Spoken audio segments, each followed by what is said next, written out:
Welcome in, everybody, to a Thursday edition of Birds 365 here on JAKIB Sports. I'm your host, Zander Krause. That's my co-host, Johnny Mac, John McMullen. Give us follows on X at Real Zander and at JF McMullen. And the 2025 schedule is officially released, everybody. The logistics are in, Johnny Mac, and we know what the Birds are doing. How you doing on this Thursday morning, brother?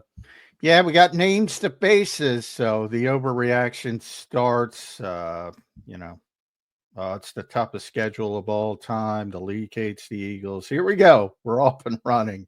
The reigning Super Bowl champs, you got names to faces now.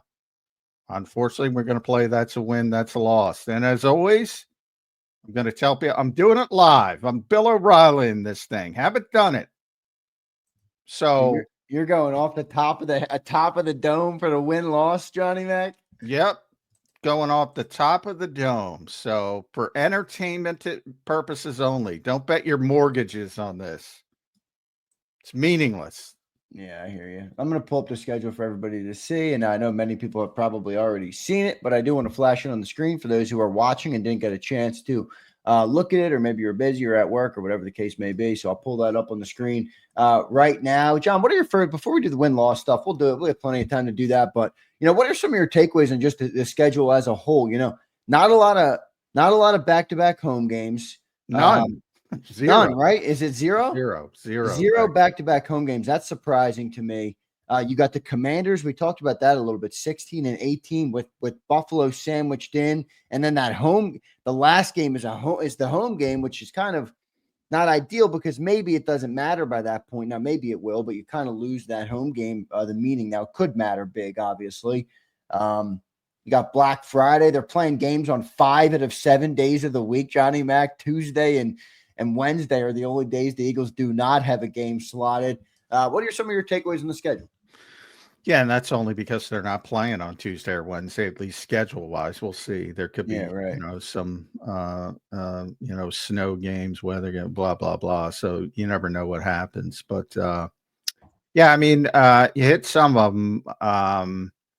No back-to-back home games. No long road trips either. They have 2 back-to-back road trips at the Giants on October 9th, which is a Thursday, and at Minnesota on October 19th. So even that, they have extra time to get ready for Minnesota, coming off the Thursday game against a lesser opponent in theory.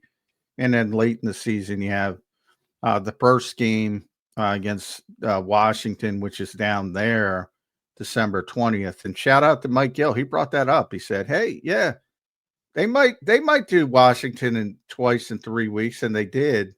Week 18. I don't get that one, John, from the NFL perspective. Well, they're betting heavily that Washington's going to be relevant. But that's the thing when people say this is the hardest schedule, and it's the same. You can't have it both ways. If you don't think Washington's going to be that good, then all of a sudden, but you look at that on paper, that 3-game stretch in the season looks like the most difficult stretch on the Eagles schedule. You got the home and home against Washington, bookending the Buffalo Bills at Buffalo. Look, I guarantee you it's more. I can't guarantee you because the number 1 seed could be in play for Buffalo. They're going to have the AFC East wrapped up at least a month earlier. I mean, that is the easiest division in football. The New York Jets, come on. Hopefully they start going in the right direction. Miami looks like a dead organization, dead team, dead coach, dead man walking at coach and Mike McDaniel. And they're the second best team in the division. And New England's, they're going to be better with Mike Vrabel, no question about it, but they got a long way to go. So Buffalo is going to win that division.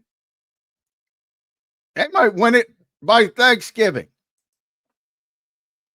If there's one team I'm going to guarantee wins their division this year, it's Buffalo. Yeah, that's I'm with you. That's pretty easy. So you're saying that game might mean nothing. Mean nothing, which would obviously be beneficial for the Birds. Yeah.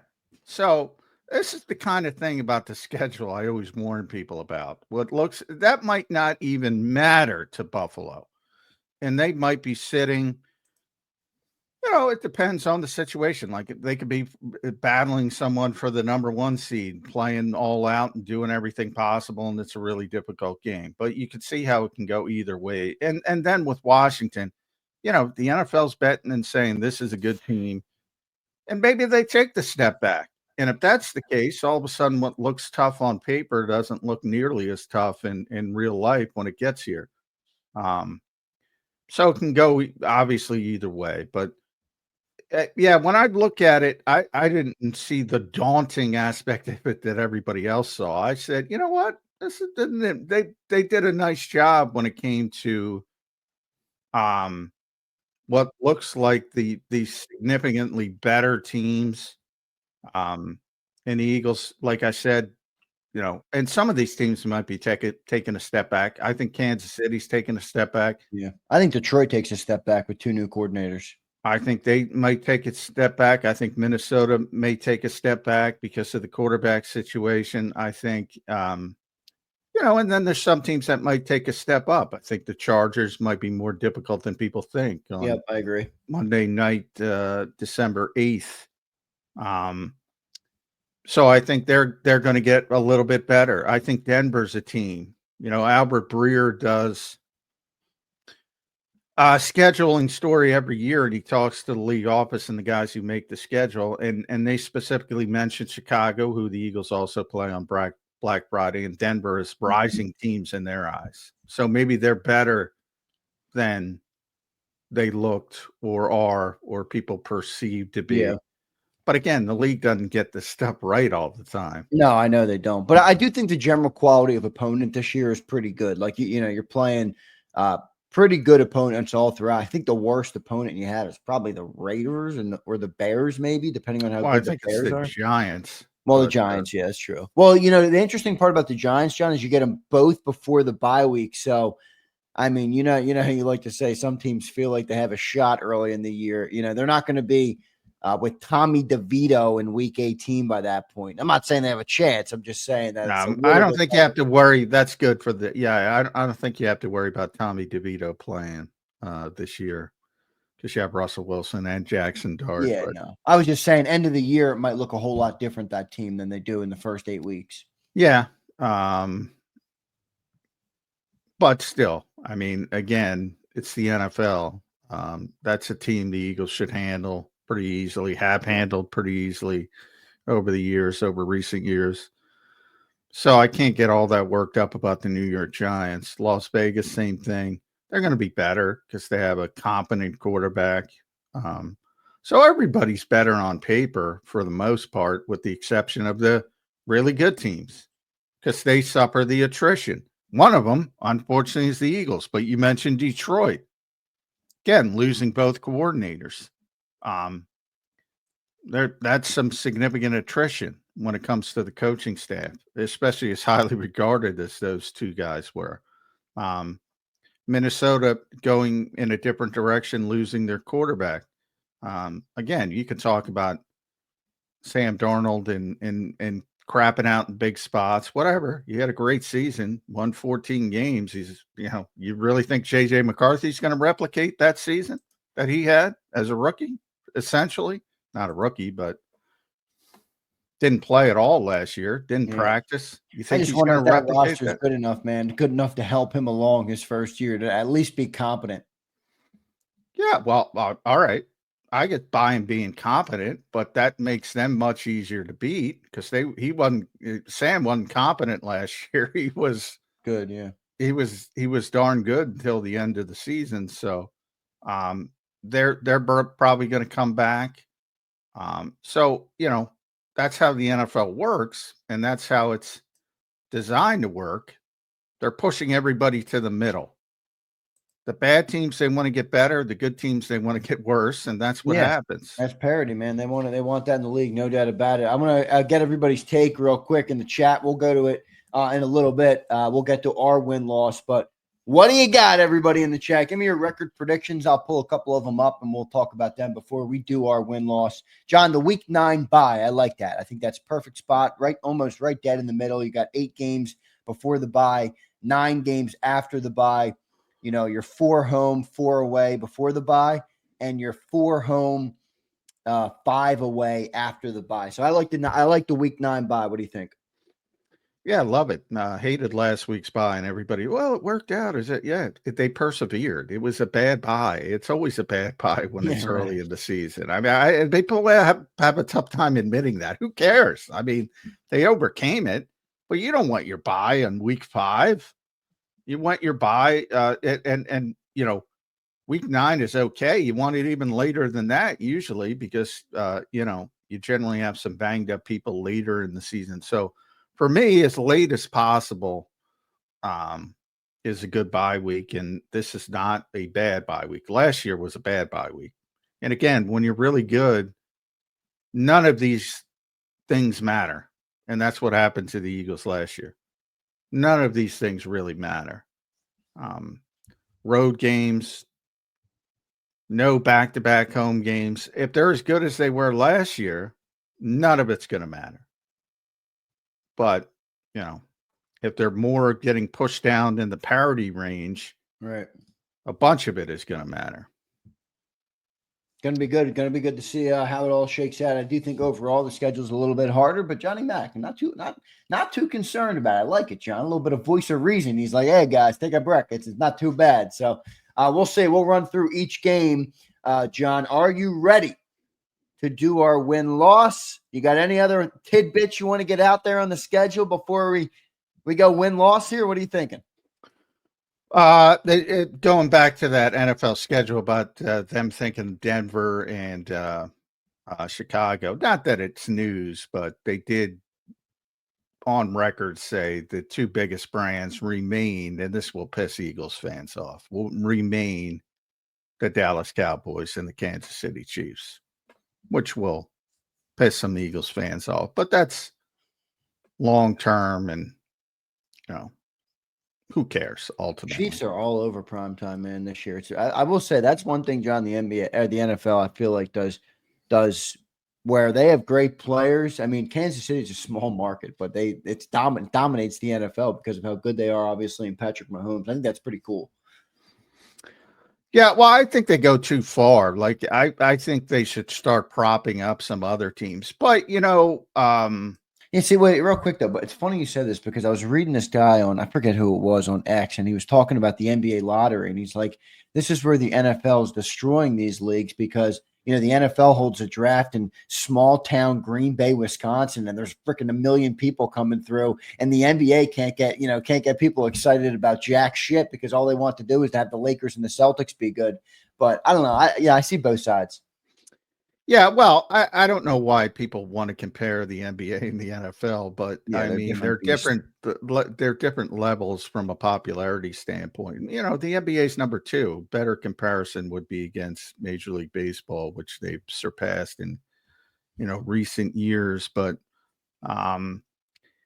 yeah, I mean, nobody competes with the NFL. So pointing out the NFL control, and by the way, they're lying about those Green Bay numbers. There's no freaking way. No, I don't nobody's know if it was back. 1 million. No, It was no, something big no. though. They said outrageous numbers. Nobody's fact checking that. I mean, as soon as they said that I'm not blaming you. Yeah, I mean, I did remember it was a big it's number. absurd. Nobody's there taking tickets, and they just make shit up. But I digress. There's a Well, I lot do of think it was free, right? It's free to go.